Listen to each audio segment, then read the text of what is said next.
ओम नमो भगवते वासुदेवाय। जय माता दी दोस्तों, welcome to my channel. Friends, आज की वीडियो में मैं आप लोग को गुरुवार बृहस्पतिवार की संपूर्ण पूजा विधि दिखाऊंगी। वीडियो को आप अंत तक देखें, वीडियो बहुत अधिक महत्वपूर्ण है। और वीडियो आप लोग को पसंद आती है तो चैनल को जरूर सब्सक्राइब करें, बेल आइकन प्रेस कर दें। और भगवान विष्णु की कृपा पाने के लिए वीडियो को एक लाइक करके कमेंट में श्री हरि विष्णु जरूर लिखें। चलिए वीडियो प्रारंभ करते हैं। आपको स्टेप बाय स्टेप सरल और संपूर्ण पूजा विधि दिखाते हैं।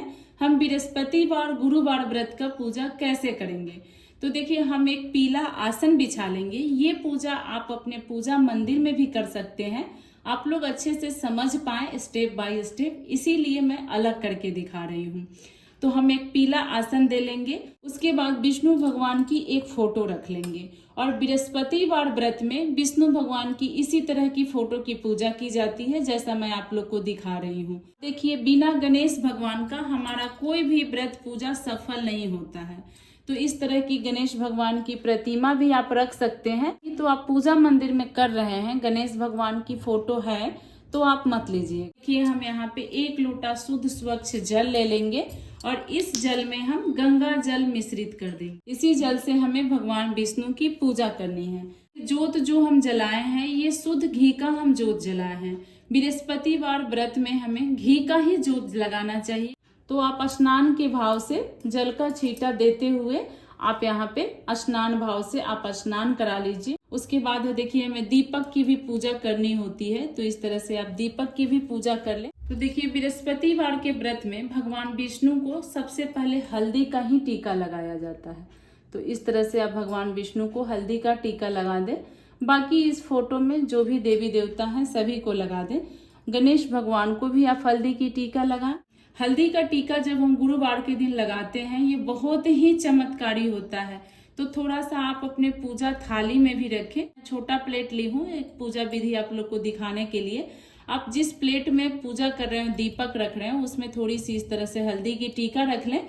आरती करने के बाद जब आप आरती घर वालों को दे तो सभी को हल्दी का टीका आप जरूर लगाएं। भगवान विष्णु को रोली का टीका लगा देंगे।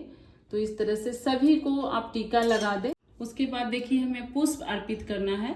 तो गणेश भगवान के लिए हम लाल पुष्प अर्पित कर देंगे और विष्णु भगवान को हमें पीला पुष्प अर्पित करना है। बृहस्पतिवार के व्रत में भगवान विष्णु को पीला फूल ही अर्पित किया जाता है।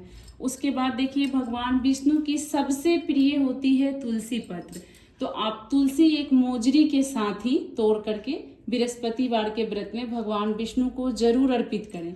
और जब आप बृहस्पतिवार के व्रत के बाद दूसरे दिन शुक्रवार को आप पारण करते हैं व्रत का, तो इसी तुलसी पत्र में से गुड़ और तुलसी पत्र खाकर आप अपनी व्रत खोलें। गणेश भगवान के भोग में तुलसी पत्र नहीं डालते हैं, इसलिए आप गणेश भगवान की भोग अलग लगाएं। और देखिए, बृहस्पतिवार के व्रत में जो हम विष्णु भगवान को भोग लगाते हैं वो गुड़ और चने की दाल की लगाते हैं। तो विष्णु भगवान की भोग आप अलग से लगाएं। और विष्णु भगवान के भोग में आप तुलसी पत्र जरूर डालें। जब तक आप तुलसी पत्र नहीं डालेंगे, भगवान विष्णु हमारी भोग स्वीकार नहीं करते हैं। तो तुलसी पत्र के साथ ही हमें भोग लगानी है। उसके बाद देखिए, वस्त्र के रूप में हमें मौली धागा, कच्चा धागा से हमें वस्त्र अर्पित करना होता है। तो आप इस तरह से कच्चा धागा का माला बनाकर, इसमें तुलसी पत्र, तुलसी मोजरी का भी माला बनाकर आप भगवान विष्णु को अर्पित कर सकते हैं। इसके जगह पे आपके घर में तुलसी की माला है, कमलगट्टे की माला है, तो वो भी आप भगवान विष्णु को अर्पित कर सकते हैं। उसके बाद देखिए, गणेश भगवान को भी हम इस प्रकार से वस्त्र अर्पित कर देंगे। इसी के साथ देखिए, आप पीला फल का भी भोग लगा सकते हैं। तो अभी आम का सीजन है, आम ऋतु फल में है, तो इस तरह से आप पीला फल में आम का भी भोग लगा सकते हैं। इससे भी भगवान विष्णु बहुत अधिक प्रसन्न होते हैं। तो आप पीला फल में इस तरह से आम का भोग लगा दें। भगवान विष्णु को पीला कोई भी फल, केले की भी आप भोग लगा सकते हैं, लेकिन केला खा नहीं सकते हैं। उसके बाद देखिए, आप अलग से एक लोटा ले लें और इसमें आप जल भर कर रखें, क्योंकि पूजा करने के बाद हम जल जाकर के केले के पेड़ में भी अर्पित करते हैं। तो इस तरह से आप 1 लोटा जल ले लें और इसी जल में जो ये आप प्रसाद रखे हैं, इस प्रसाद में से देखिए चने की दाल और गुड़ को डाल लेते हैं। तुलसी पत्र डाल दें और इसी में आप एक पीला फूल डाल दें। और इसमें देखिए हल्दी भी इसी में आप डाल दें और इस सबको डाल करके हम रख देते हैं। जब हम पूजा कथा कर लेते हैं तो ये जल जाकर हम केले के पेड़ में अर्पित कर देते हैं। बाद में बृहस्पतिवार का व्रत पूजा कर रहे हैं तो बृहस्पतिवार की व्रत कथा भी हमें यहाँ रखनी चाहिए। देखिए मेरी पुस्तक कितनी पुरानी हो गई है, लगभग मैं 15, 16 साल, 17 साल से कर रही हूँ। याद भी नहीं है कितना साल हो गया बृहस्पतिवार का व्रत करते हुए। और इस पूजा में देखिए मैं अक्षत अर्पित नहीं की हूँ, मेरे यहाँ अक्षत अर्पित नहीं किया जाता है।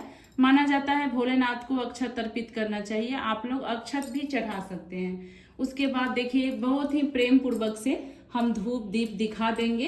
फ्रेंड्स यहाँ पे आप लोग से एक छोटी सी रिक्वेस्ट है मेरी, आपको मेरी वीडियो पसंद आए तो चैनल को सब्सक्राइब जरूर कीजिएगा और वीडियो को एक लाइक आप जरूर कीजिएगा।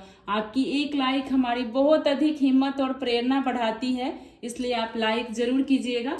तो इसी तरह से बिल्कुल ही सरल और आसान तरीके से हम बृहस्पतिवार की संपूर्ण पूजा करेंगे। देखिए यहाँ पे कुछ लोग कलश रखकर भी पूजा करते हैं, लेकिन अगर आप सालों साल गुरुवार का व्रत कर रहे हैं तो बिना कलश रखे इस तरह से अपने पूजा मंदिर में ही बिल्कुल सरल तरीके से पूजा कर लें। अगर आप 7, 11, 21 या 16 गुरुवार इस संख्या में व्रत रख रहे हैं तो आप कलश रखकर भी व्रत कर सकते हैं। और केले के पेड़ के पास भी पूजा किया जाता है। अगर आपके पास विष्णु भगवान की फोटो नहीं है तो आप सीधा ये सारी पूजा केले के पेड़ में कर ले और वहीं पे बैठ के कथा का पूजा इसी तरह से किया जाता है, चाहे आप केले के पेड़ में करें या अपने घर में करें। हम लोग तो इसी तरह से करते हैं, आप लोग कैसे करते हैं कमेंट करके जरूर बताइएगा। उसके बाद देखिए थोड़ी सी हम चने की दाल, एक तुलसी पत्र और गुड़ अपने हाथ में इस तरह से ले लेकर और बृहस्पतिवार की व्रत कथा कह लेंगे। व्रत कथा आपको YouTube पर भी मिल जाएगा, इसमें 2 कथा है गुरुवार व्रत का, आप संपूर्ण कथा कह लें। कथा कहने के बाद जो आपके हाथ में ये तुलसी पत्र, गुड़ और चने की दाल है, इसको आप भगवान विष्णु के समक्ष इस तरह से अर्पित कर दें और भगवान विष्णु से पूजा में रही कमियों के लिए क्षमा मांगे और अपना पूजा स्वीकार करने के लिए उनसे विनती करें कि हे प्रभु जो भी गलती हुई क्षमा करके आप मेरी पूजा स्वीकार करें। और इस व्रत में जब आप एक समय भोजन करेंगे तो पीला भोजन किया जाता है। भोजन करने से पहले इस चने की दाल और गुड़ की प्रसाद ग्रहण करके उसके बाद आप अन्न खा सकते हैं। सूर्यास्त से पहले एक बार अन्न खाया जाता है, उससे पहले आप लोग चाय पानी पी सकते हैं और फल फलहार कर सकते हैं। इसी तरह से बिल्कुल सरल और आसान विधि से हम बृहस्पतिवार गुरुवार का व्रत पूजा करते हैं। आप लोग कैसे करते हैं कमेंट करके जरूर बताइएगा। और ये वीडियो आप लोग को कैसी लगी एक बार कमेंट में अपनी राय जरूर दीजिएगा। और इसी तरह की बिल्कुल आसान सरल पूजा विधि देखने के लिए, शास्त्रों की बातें जानने के लिए मेरे चैनल को सब्सक्राइब कर लीजिएगा। मैं मिलूंगी इसी प्रकार की अन्य वीडियो में। ओम नमो भगवते वासुदेवाय।